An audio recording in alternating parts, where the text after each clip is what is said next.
let's get started with Firebase. Go onto the Firebase website and up in the top, go to the console. The console is going to be where it's your home base for all of your apps. Add a new project and call it Firebase Jovo. With all of your projects on Firebase, you're going to be able to use these as really quick databases, real-time database services, authentication, whole kit and caboodle. It's a whole toolkit for you to use when you're building apps. Once you click OK, let's take a look around. If you want to add Firebase to one of your websites, you can just copy the links from here. If you want to add it to your Android or iOS apps, the imports are right there. You've also got some authentication services where you can sign in your customers with Google, GitHub, Facebook, phone, email, and password, all of it right there, easy to build in. One of my favorite features is their Cloud Firestore. It's a document and collection cloud-based real-time database service that scales really fast and comes with a lot of very customizable security settings.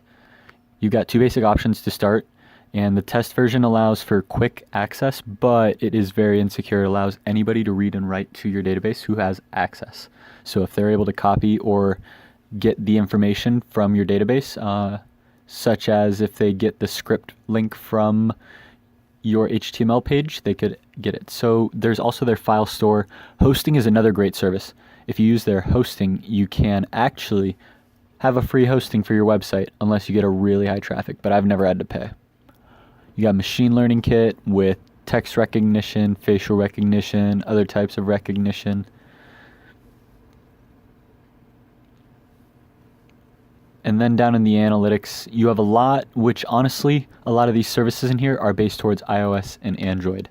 So unless you are building Firebase into your iOS or Android apps, these features right now won't really work for you. If you have a web-based app, anything that uses JavaScript will not work.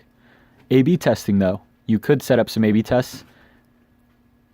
Cloud messaging, Android, iOS, Android, iOS,